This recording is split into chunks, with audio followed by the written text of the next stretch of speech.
Welcome to the IGC Podcast. I am Zayd Haji, author, research student, management consultant, and counselor. Most people spend their entire lives trying to understand the world around them. They study economics to understand money. They study technology to understand innovation.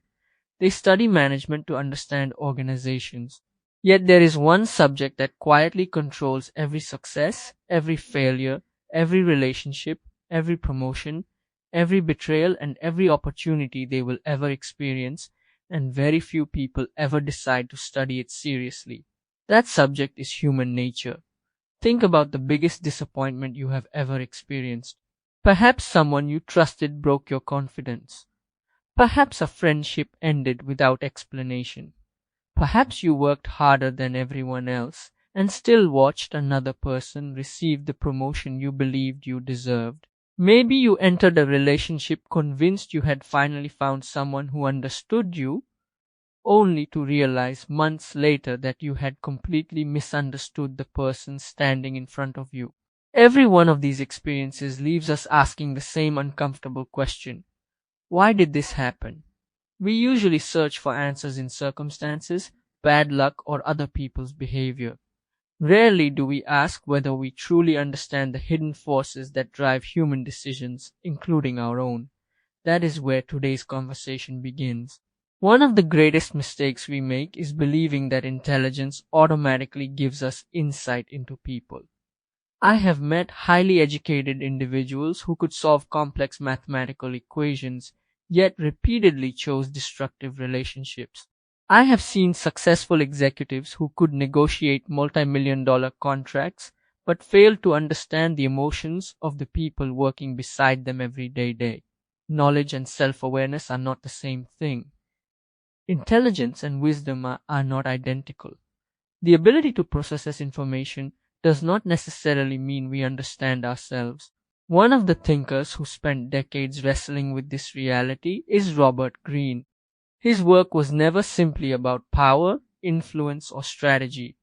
Beneath every one of his books lies a deeper question. Why do intelligent people repeatedly make irrational decisions? Why do relationships collapse even when both people claim to care about each other? Why do successful leaders destroy their own careers through one reckless decision? More importantly, why do we continue repeating the same mistakes while convincing ourselves that this time the outcome will somehow be different? These questions matter because they are not philosophical puzzles. They shape ordinary lives every single day. A university student believes one poor semester defines their future. A young professional accepts a toxic workplace because they fear uncertainty more than unhappiness. An entrepreneur mistakes confidence for competence and ignores warning signs until the business begins to collapse. Someone spends years trying to impress people who were never capable of appreciating them in the first place. None of these situations begin with a lack of intelligence. They begin with a misunderstanding of human nature. One of the reasons this subject is so difficult is because our minds constantly create stories that protect our self-image. We naturally assume our intentions are pure while questioning the motives of everyone else. When we succeed, we often credit our discipline and ability. When we fail, we quickly search for external explanations. This tendency is not evidence that we are dishonest. It is evidence that the human mind is designed to preserve psychological comfort before it pursues objective truth. That realization may sound uncomfortable, but it is also liberating. The moment we stop assuming that our first interpretation of reality is always correct, we create space for genuine growth. Instead of asking, why are people like this, we begin asking, what am I missing? That single shift changes the quality of every conversation, every relationship, and every important decision we make. As I continued studying psychology, behavioral economics, leadership, and decision making, one pattern became impossible to ignore. Human beings rarely behave according to logic alone. We like to imagine ourselves as rational thinkers who carefully evaluate evidence before making decisions. Reality tells a different story. We often make emotional decisions first and then spend the next several hours, days, or even years constructing logical explanations to defend those emotional choices. We believe we are following reason when, in many cases, reason has simply become the lawyer defending a verdict that emotion already delivered. That brings us to one of the most important principles Robert Greene discusses, and perhaps one of the most important lessons any student, entrepreneur, manager, parent, or leader can ever learn. The first battle in life is not against other people. The first battle is against your own emotional reactions. Imagine that your manager publicly criticizes your work during a meeting. The criticism may even be unfair. You immediately feel your heart rate increase. Your breathing changes. Your face becomes warm. Within seconds, your mind begins producing arguments, defenses, and counterattacks.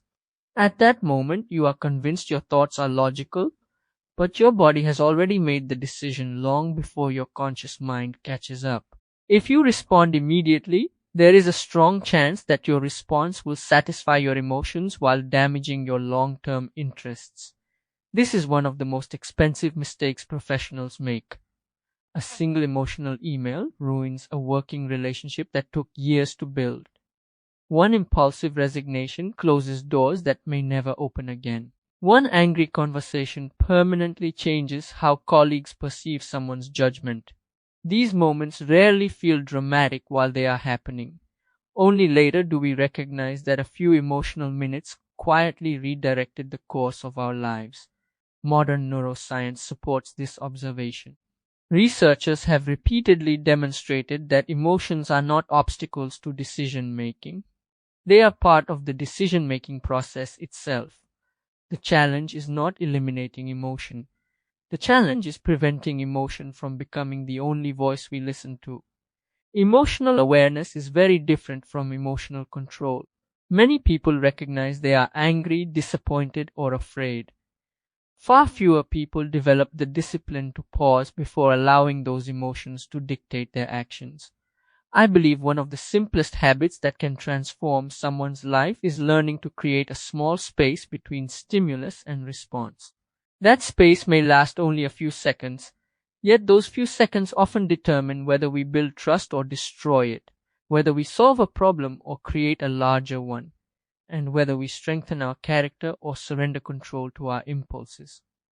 In that brief pause, we give wisdom an opportunity to speak before emotion makes another costly decision on our behalf. This is why genuine maturity should never be measured by age, education, income, or professional title. Maturity is revealed by the ability to remain thoughtful when everyone else becomes reactive.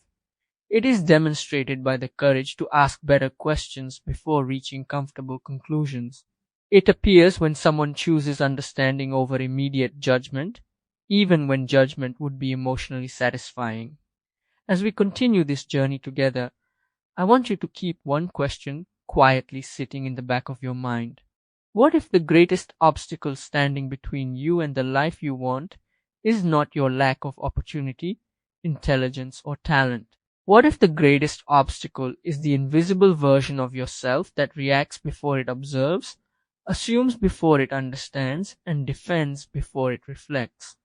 Because once we begin seeing that invisible self clearly, everything else starts to change. The stories we tell ourselves and the patterns we never notice. Before we can understand other people, we need to confront an uncomfortable truth about ourselves. Every human being lives inside two different realities. The first reality is the world as it actually exists. The second is the story we continuously tell ourselves about that world. Most of the time, we do not realize that we are confusing the two. We assume our interpretation is reality itself. We believe our memories are objective, our intentions are obvious, and our judgments are fair. Yet psychology repeatedly shows that the human mind edits, filters, and reconstructs experience in ways that protect our identity more than they reveal the truth. This is why two people can walk away from the same conversation with completely different memories of what happened. One person remembers feeling ignored, while the other believes they were simply being honest. One remembers criticism, while the other remembers helpful advice. Neither person is necessarily lying. Each is seeing reality through a different psychological lens shaped by childhood experiences, emotional needs, insecurities, expectations, and past disappointments. When we fail to recognize this, relationships become arguments over whose version of reality is correct rather than genuine attempts to understand each other's experience. One of the greatest misconceptions about empathy is that it is simply about being kind. Kindness matters, but empathy goes much deeper than kindness. Empathy is the discipline of becoming curious before becoming certain. It is the willingness to ask what invisible experiences might explain someone's behavior instead of immediately deciding that their behavior defines their character. This distinction changes everything because people are often judged by their worst moments while they judge themselves by their intentions. The gap between those two perspectives is where misunderstanding grows. Think about a student who consistently arrives late to class. One teacher may label that student as irresponsible, while another decides to have a conversation before reaching a conclusion. During that conversation, the teacher discovers the student works a night shift to support their family, sleeps only 4 hours a night, and spends 2 hours commuting every morning. The behavior did not change, but the meaning behind the behavior changed completely. That is the power of empathy. It does not excuse poor decisions, but it prevents us from confusing incomplete information with complete understanding. In professional life, this lesson becomes even more important. Managers often believe employees are unmotivated when they are actually overwhelmed. Employees assume their leaders do not care when those leaders are carrying pressures they cannot openly discuss. Entrepreneurs conclude that customers do not value their products when the real problem is unclear communication rather than poor quality. In almost every environment, people spend more energy defending themselves than trying to understand one another. The result is not simply conflict. It is wasted potential. I have noticed that many people proudly describe themselves as good listeners.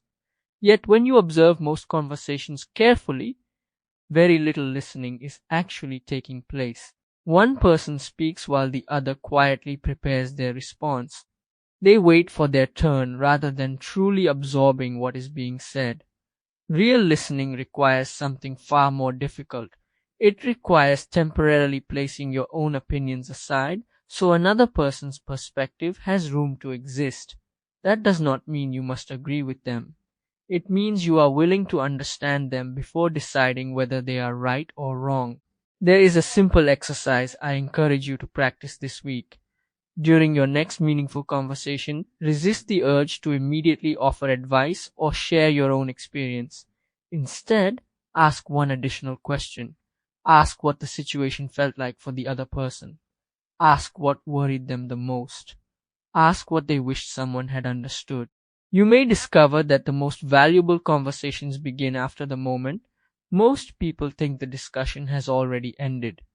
As our understanding of other people grows, another uncomfortable discovery begins to emerge. We start noticing that many of the struggles in our own lives are not random events. They are repeating patterns. Different people, different places, different years, yet remarkably similar outcomes. Someone repeatedly chooses emotionally unavailable partners. Another continually finds themselves working under controlling managers. Someone else builds promising friendships that somehow collapse for almost identical reasons. At first glance, these appear to be isolated incidents, but over time they begin to resemble chapters from the same story. Psychologists have long recognized that human beings are drawn toward emotional familiarity, even when that familiarity causes pain. This does not mean people consciously seek suffering.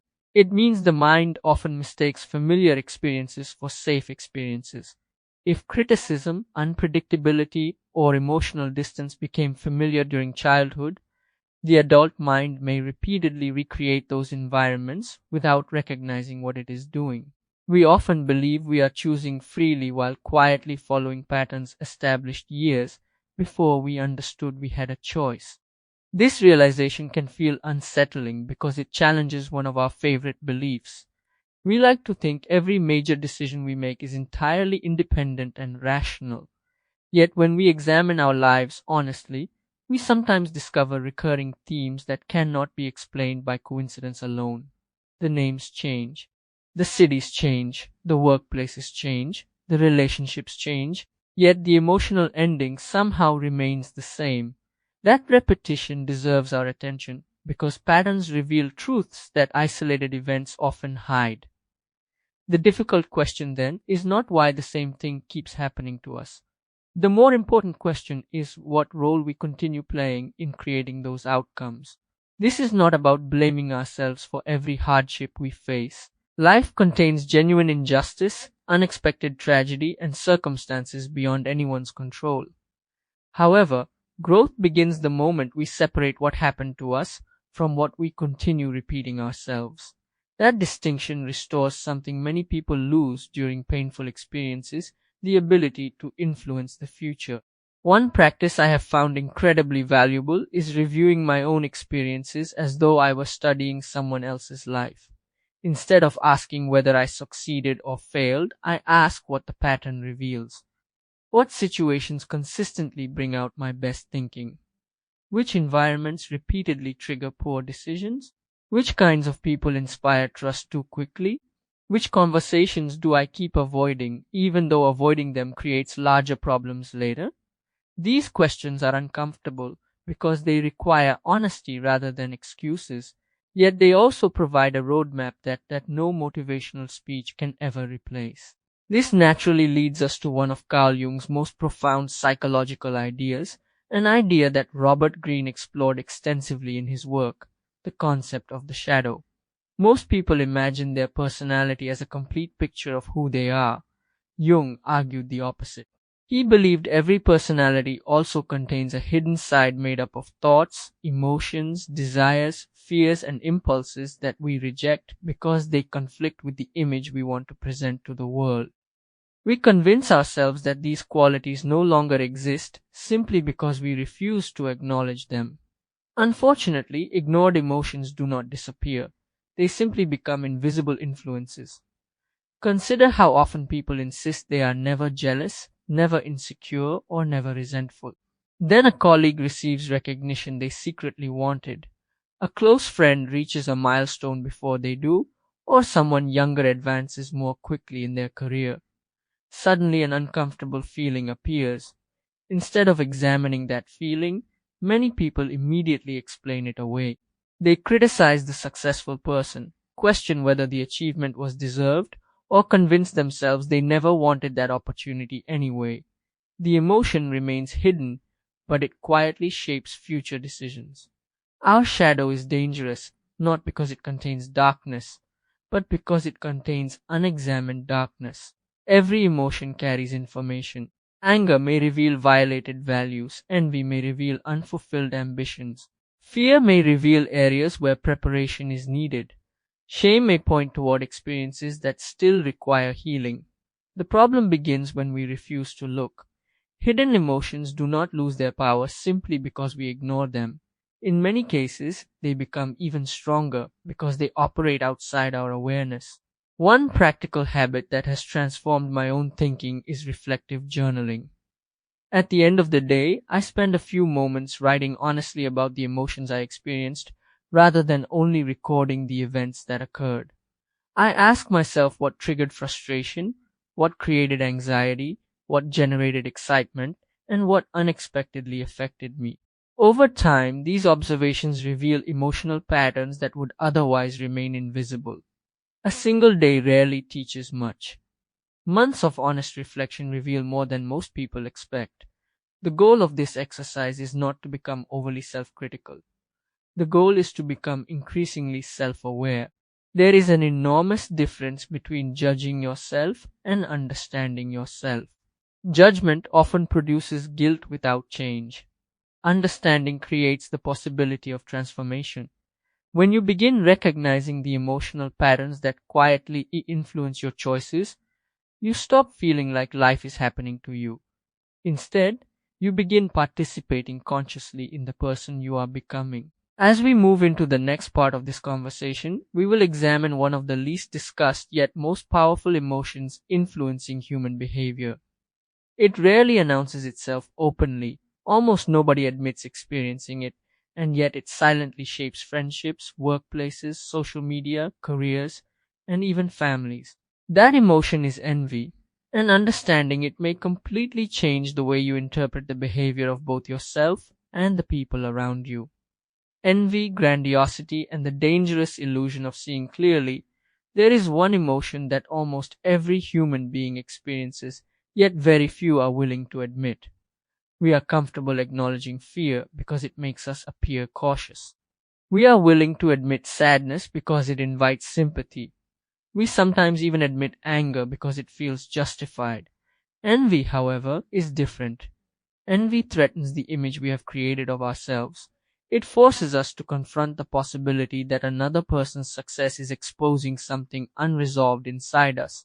As a result, we disguise envy behind more socially acceptable language. We call it concern. We call it criticism. We call it realism. We tell ourselves that we simply have higher standards or better judgment, while quietly avoiding the deeper question of why another person's achievement unsettles us in the first place. The modern world has amplified this emotion in ways previous generations could never have imagined. A century ago, people compared themselves to their neighbors, classmates, or colleagues because those were the only lives they regularly observed.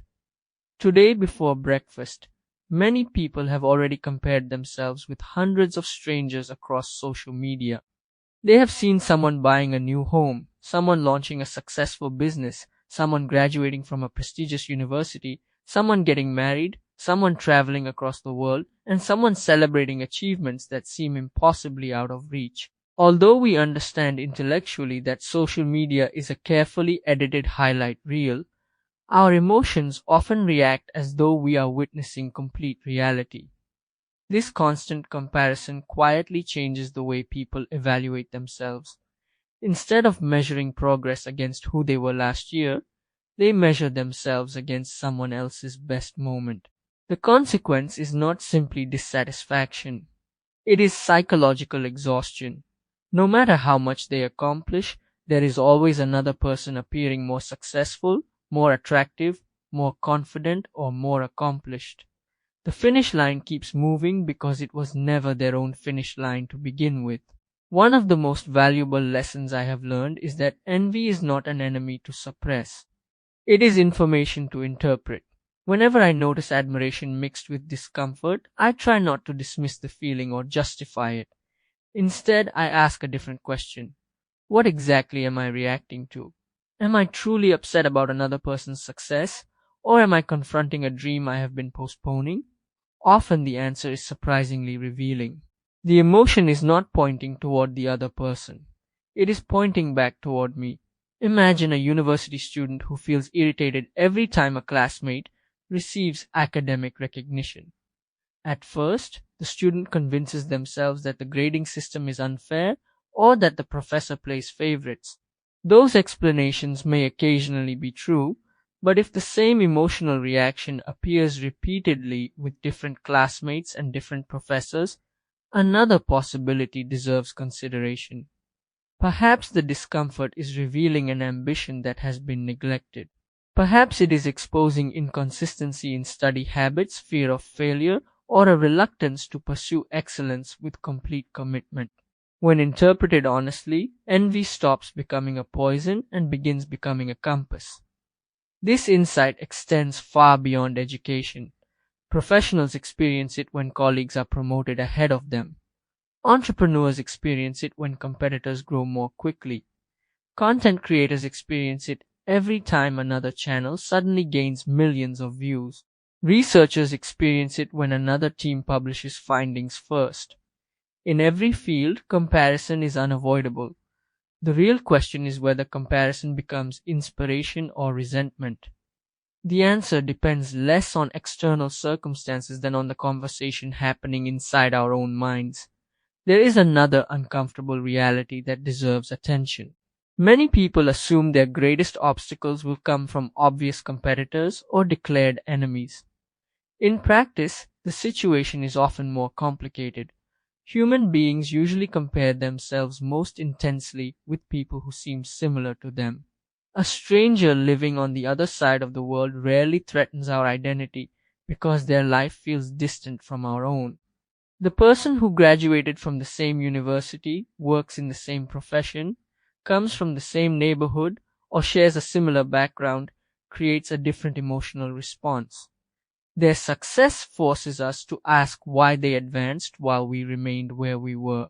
This is why history is filled with stories of rivalry between close friends, colleagues, siblings, and business partners rather than complete strangers. Understanding this dynamic should not make us suspicious of everyone around us. Instead, it should encourage us to build relationships rooted in genuine growth rather than silent competition. Celebrate people who challenge you to improve without making you feel diminished. Become the kind of person who can sincerely applaud another individual's progress because you recognize that someone else's achievement does not reduce your own potential.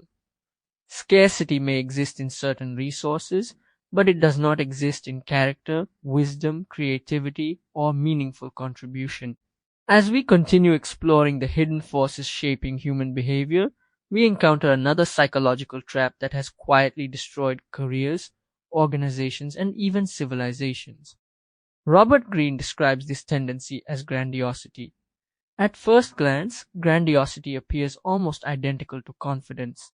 Both involve ambition, optimism, and belief in one's abilities. The difference lies in their relationship with reality. Confidence respects evidence while continuing to move forward. Grandiosity gradually stops listening to evidence altogether. History repeatedly demonstrates this pattern. Individuals begin their journeys with discipline, humility, and curiosity. Success follows because they remain open to learning and correction. Then recognition grows. Praise becomes constant. People stop challenging their ideas. Every achievement reinforces the belief that their judgment is exceptional. Slowly, almost invisibly, confidence transforms into certainty. Certainty transforms into arrogance. Arrogance transforms into isolation because no one feels comfortable questioning someone who appears convinced they already possess every answer. This pattern does not affect only famous leaders or billion-dollar companies. It appears in ordinary workplaces every day. A manager dismisses feedback because previous success convinces them they already understand the team. A student stops studying with the same intensity after earning several high grades, believing natural ability alone will carry them forward. An entrepreneur assumes early growth guarantees future success and ignores changing market conditions. In each case, the external circumstances differ, but the internal mechanism remains remarkably similar. Success creates overconfidence. Overconfidence reduces learning, and reduced learning eventually produces failure. One practical safeguard against grandiosity is intentionally surrounding yourself with people who are willing to disagree with you. Most individuals unknowingly build environments that reinforce their existing beliefs. They seek agreement because agreement feels validating. Unfortunately, agreement does not always produce wisdom.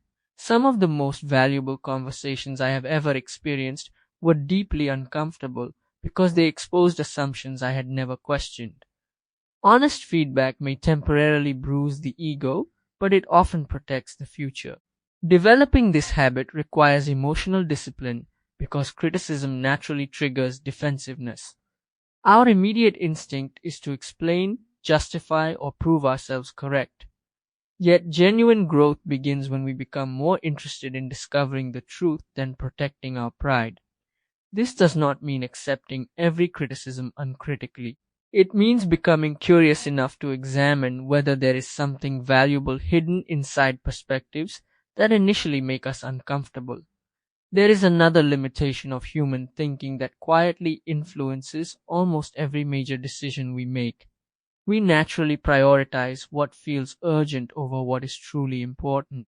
Psychologists describe this tendency in various ways, but the underlying principle remains the same. Human beings consistently underestimate long-term consequences while overreacting to immediate emotions. We sacrifice future stability for present comfort because the future feels abstract, whereas today's discomfort feels intensely real. Students postpone studying because the examination seems distant. Professionals delay learning new skills because current responsibilities already feel overwhelming. People neglect their health because the consequences appear years away. Families avoid difficult conversations because temporary peace feels easier than confronting uncomfortable realities. In every case, the decision appears reasonable in the moment, yet repeated short-term thinking gradually shapes a long-term life that nobody consciously intended to create. One mental exercise has helped me evaluate important decisions more carefully. Whenever I face a choice driven by emotion, convenience, or immediate gratification, I ask myself a simple question. How will I evaluate this decision 5 years from now? That single question changes the perspective entirely. Many actions that feel urgent today become surprisingly insignificant when viewed through the lens of time.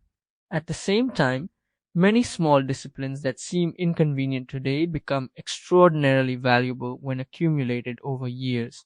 The people we admire most are rarely those who consistently chose immediate comfort. They are individuals who repeatedly accepted short-term discomfort in service of long-term purpose. They studied while others relaxed. They invested while others spent impulsively. They developed relationships patiently while others pursued temporary validation.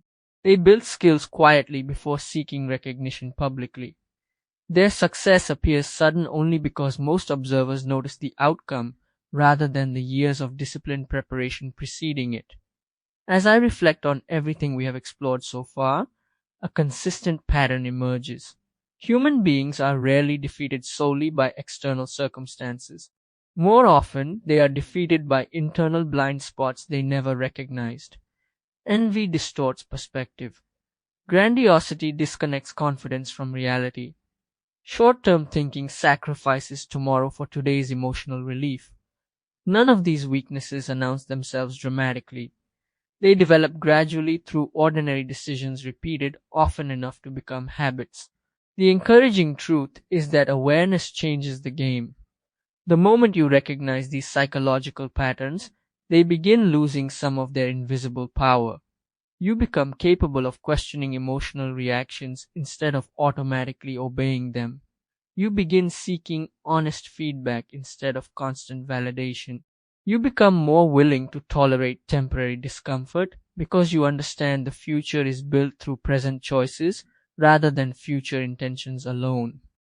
In the final part of this conversation, we will explore what Robert Greene describes as the fatal flaw, the hidden characteristic that repeatedly sabotages otherwise intelligent and capable people. More importantly, we will discuss how recognizing that flaw can become the beginning of genuine transformation rather than another source of self-criticism. The fatal flaw, the mirror within, and the person you become as we arrive at the final part of this conversation. I want you to forget for a moment every example we have discussed. Forget the historical figures, the psychologists, the entrepreneurs, and the leaders. Forget the theories, the terminology, and even the book that inspired today's discussion. Instead, I want you to think about your own life because knowledge becomes meaningful only when it stops being about other people and begins revealing something about us. There is a reason why some individuals seem to repeat the same failures despite possessing extraordinary intelligence. There is a reason why talented professionals sabotage their own careers, why gifted students never fulfill their potential, why capable entrepreneurs destroy successful businesses, and why people who desperately want healthy relationships continue finding themselves in unhealthy ones. The explanation is rarely a lack of ability. More often, it is the presence of one deeply rooted characteristic that quietly influences every important decision they make. Robert Greene refers to this as the fatal flaw. The fatal flaw is not always dramatic, and that is precisely what makes it so dangerous. Most people imagine their greatest weakness as something obvious, something they would immediately recognize if it existed. Reality is far more complicated. The fatal flaw often disguises itself as a strength. A confident person gradually becomes incapable of accepting criticism because confidence quietly transforms into arrogance. Someone who values independence slowly begins rejecting every opportunity for collaboration because self-reliance evolves into isolation. A highly disciplined individual becomes so attached to routine that flexibility starts feeling like failure. The very qualities that initially contributed to success eventually become obstacles because they continue growing without balance. This pattern appears repeatedly throughout history, but we do not need history to observe it. We can find it in classrooms, offices, homes, and even within ourselves.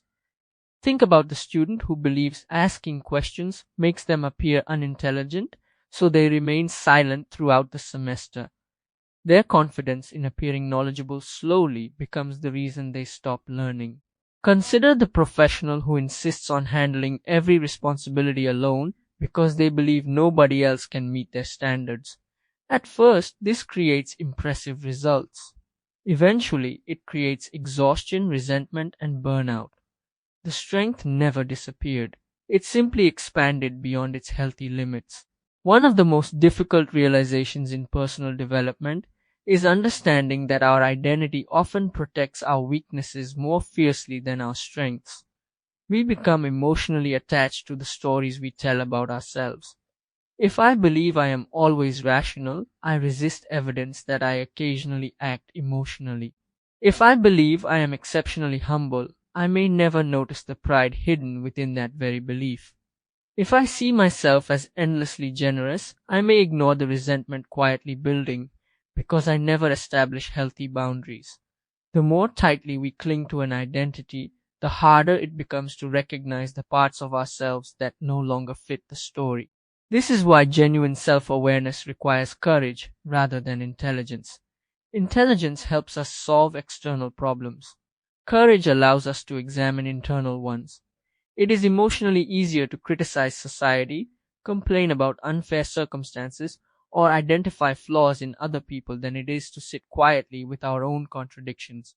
Yet every meaningful transformation begins at precisely that uncomfortable point. We cannot improve qualities we refuse to acknowledge. If I were to suggest one exercise from today's entire discussion, it would be remarkably simple. Spend time reflecting on the three most significant disappointments, failures, or painful turning points in your life. Do not focus first on who hurt you or what circumstances existed. Instead, ask yourself what pattern connects those experiences. Was impatience present every time? Did fear repeatedly prevent action? Did pride stop you from asking for help? Did people pleasing cause you to ignore your own values? Did avoidance allow small problems to become large ones? Patterns reveal far more than isolated memories ever can. As I have spoken with students over the years, I have noticed that many of them believe success is primarily about discovering opportunities. In reality, success is often about eliminating self-sabotage. Two people may receive the same education, begin with similar resources, and possess comparable intelligence, yet one steadily progresses while the other remains trapped. The difference is not always external opportunity. Often, one person has become aware of the habits quietly working against them, while the other continues repeating them without recognition. The same principle applies to professional life. Organizations invest enormous resources into improving technology, increasing productivity, and developing strategy. Those investments matter, but many workplace problems have psychological rather than technical origins. Teams fail because trust erodes before communication improves. Leaders struggle because they stop listening after achieving authority. Employees become disengaged because they no longer feel understood. Businesses rarely collapse overnight. More often, they decline through a series of unnoticed human decisions that accumulate over time. Relationships follow a remarkably similar pattern. Many people believe lasting relationships are built primarily on compatibility. Compatibility certainly matters, but self-awareness matters just as much. Two emotionally unaware individuals may genuinely care about one another while repeatedly misunderstanding each other's intentions. One withdraws during conflict to create space for reflection. The other interprets that silence as rejection. One offers solutions because they believe they are being supportive. The other simply wanted to feel heard. Neither person intends harm, yet both leave the conversation believing the other failed to understand them. Awareness transforms these interactions because it replaces assumption with curiosity. One lesson I hope remains with you long after this episode ends is that understanding human nature is not about gaining control over other people. It is not a collection of techniques for manipulation or persuasion. Unfortunately, many people approach psychology hoping to become more influential without becoming more responsible. That pursuit eventually creates shallow relationships because people can sense the difference between someone trying to understand them and someone trying to use them. Real understanding produces humility rather than superiority. The more deeply you study human behavior, the more aware you become of your own blind spots. Instead of feeling intellectually above others, you begin recognizing how easily every one of us can be influenced by emotion, insecurity, fear, pride, habit, and social pressure. This awareness does not make you cynical. It makes you compassionate because you realize that everyone is fighting battles invisible to the people around them. That is why I believe Robert Greene's work is often misunderstood. Some readers approach his ideas as though they are manuals for power. I believe the deeper lesson is responsibility. If you understand the emotional patterns driving human behavior, you have a greater responsibility to communicate honestly, lead wisely, and treat people with greater care rather than exploiting their vulnerabilities. Knowledge without character has always been dangerous. Character determines how knowledge is used. Before we conclude, I want to leave you with one final reflection. Imagine waking up tomorrow with exactly the same intelligence you possess today. You have the same education, the same career, the same family, the same opportunities, and the same challenges. The only difference is that you become fully aware of your emotional triggers, your recurring patterns, your hidden fears, your strengths, and your fatal flaw. How differently would you respond to the conversations waiting for you tomorrow? How differently would you handle criticism, disappointment, temptation, conflict, success, or failure? My suspicion is that your external circumstances would remain largely unchanged, but your internal experience of them would transform completely. You would pause before reacting. You would question assumptions before defending them.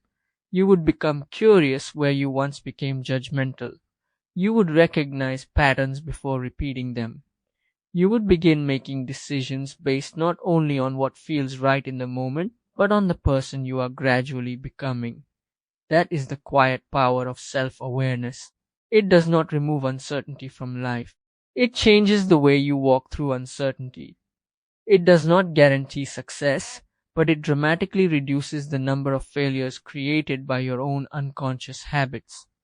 Most importantly, it reminds you that while you cannot control every circumstance, you can gradually understand the mind through which every circumstance is experienced. As we bring this episode to a close, I want to leave you with one question that deserves more than a quick answer. What pattern in your life keeps repeating, not because the world refuses to change, but because you have not yet changed the way you respond to it? Do not answer that question immediately. Sit with it. Write about it. Observe your reactions over the coming weeks. Discuss it with someone you trust enough to tell you the truth. The quality of your future may depend less on discovering something new and more on finally recognizing something that has been quietly present all along. If today's conversation challenged the way you think, then it has accomplished exactly what I hoped it would. My goal has never been to provide temporary motivation or easy answers. My goal is to help you see yourself and the world with greater clarity, because clear thinking is the foundation upon which meaningful lives are built. Thank you for spending this time with me on the IGC Podcast.